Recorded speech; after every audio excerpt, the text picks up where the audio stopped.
For USCFootball.com, I'm Keely Eure here with Dan Weber. Instant analysis of USC's Tuesday practice leading up to the UCLA game. And if you couldn't tell, it was UCLA week. You could look behind us and see a taped up John McKay, right? Yeah, but he was taped up last week as well. Also, a lot of trucks that we don't normally see, news trucks, news personalities that we don't normally see. So it's definitely a rivalry week. Something important is happening in LA on Saturday. Yeah, I mean, there actually wasn't anybody else here kind of a half an hour before practice except for the 4 TV trucks. So they get here early, they set up, they get their antenna up and all that kind of thing. And then you get some of the on-air guys that show up as well. So if the players didn't get a sense of that before today, they got a sense of it today.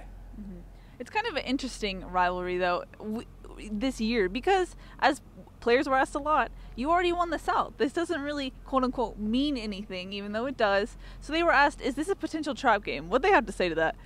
I think the thing they're really talking about is for the seniors. Yeah. This is their last game. I mean, and you talk about this is your last time you're going to play in the Coliseum. That's a really big deal, I think. I think that's the right note to strike when you're talking about this game for this team and for these seniors. And I asked the question, I don't know that they want to go there, but it was really a big deal last year when they beat both of their arch rivals. And USC, there are very few teams in the country that legitimately have 2 arch rivals. Michigan, I think, has Michigan State and Ohio State. But other than that, there's almost nobody with 2 legitimate arch rivals. And once you've lost to one of them, the next one is really a big deal. So this game is really a big deal for USC football. You've got to beat one of your arch rivals a year. You got to beat the one that's coming to the Coliseum for sure. Yeah, I thought it was interesting. Helton said that he started yesterday talking to the guys about playing with an emotional and an intentional and an intelligent passion. That's the word I'm looking for. Yeah. Because he said that sometimes you can kind of get those emotions can get too much. I'm curious how it will be for guys like maybe Ronald Jones, who might not come back. Other guys who we don't necessarily know is their last game in the Coliseum, but it might be. It's interesting for those juniors. Even as much as they think they know what they're going to do and all that, you can't really absolutely know for certain that that's how it's going to go. So I think the juniors can kind of be in this sort of suspended animation. They don't, but the seniors, I mean, they've got they know they're not coming back. So I think those are the guys. I mean, I still remember, I think the Matt Leinart where he just pretty much broke down and showed some kind of emotion that nobody thought he was. He was Mr. Cool, and he just couldn't get it together for a while in the game because it just meant so much to him, that last game at the Coliseum. So I think that'll be a factor, and I think Clay's approaching it the right way, putting the right thoughts in their mind when you say things like you have to play with passion, but with intelligent passion. Yeah. I think that's a really good way to think about it, and it's a good thought to put out there for the players. Mm-hmm. As far as the team goes, Helton said that their offense, UCLA's offense runs through Josh Rosen. It's all about him. And it's funny because Helton said that he's actually watched Josh Rosen from the Pop Warner level because Helton's son played with Josh Rosen. So it's funny that Helton's actually watched him progress to now. Yeah, I mean, so that's 8 years. I guess 8th grade that he first saw him. And I think Josh and his family live down in Manhattan Beach, but down in that community.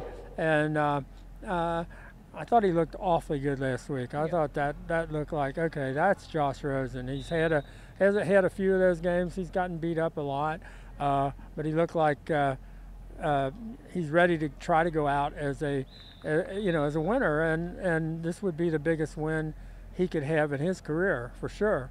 And UCLA's had a tough time. I think we saw their record is 0-5 on the road this year, and the fewest points they've given up are 44, as many as 58. So they have had a tough time keeping themselves in the game no matter how many points they score. So, I mean, that'll be the key is how well can USC play on offense, how many points. I mean, they probably don't want to get a situation like they had last week where you keep leaving points on the scoreboard. I think this is a USC team that probably needs to, when they get a chance to score the ball, they better score the ball. Mm-hmm.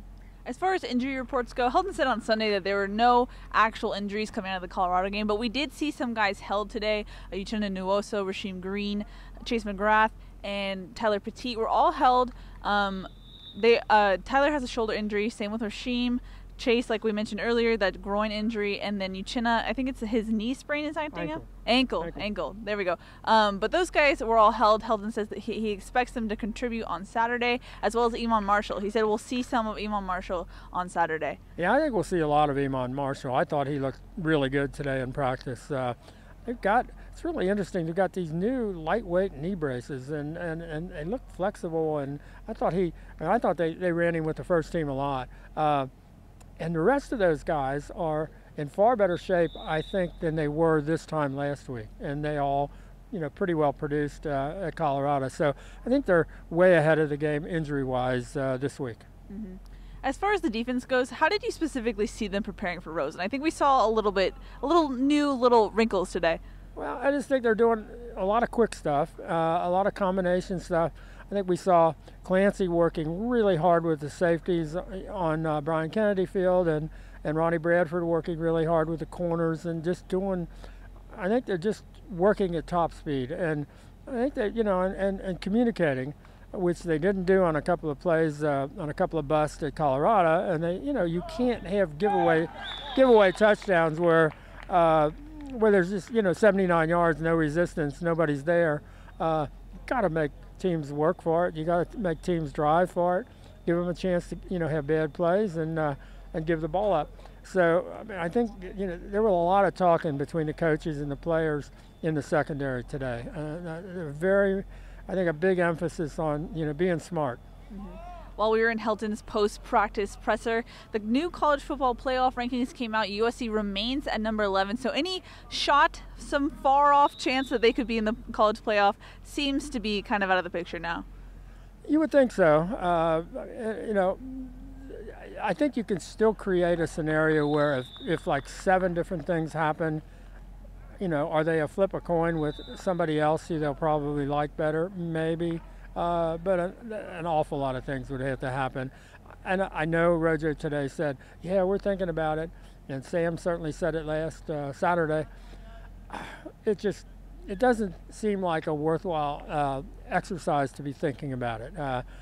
You want to go out there and play as well as you could. You wish Saturday, when they got the 27-0 lead, that they'd have just stepped on the gas and pulled away, and they didn't. And people were paying attention now to all kinds of things to try to differentiate one team from another. And USC hasn't done much. I mean, they make a lot of great plays. They're exciting as heck, but they haven't done anything to differentiate themselves from all the other teams with 2 losses. Yeah. All right. Any final practice from Tuesday practice? Not exactly. I think just typical UCLA week, and I think that makes it plenty of fun. Mm-hmm. One of the more low-key weeks, though. Yeah, I think low-key is a good way. I think they're treating it's 2 ways. It's a big rivalry game. They know how much it means to their fans, how much keeping the victory bell means, how much it means to where they want to get, what bowl game and all that kind of thing, and the momentum going into the championship game.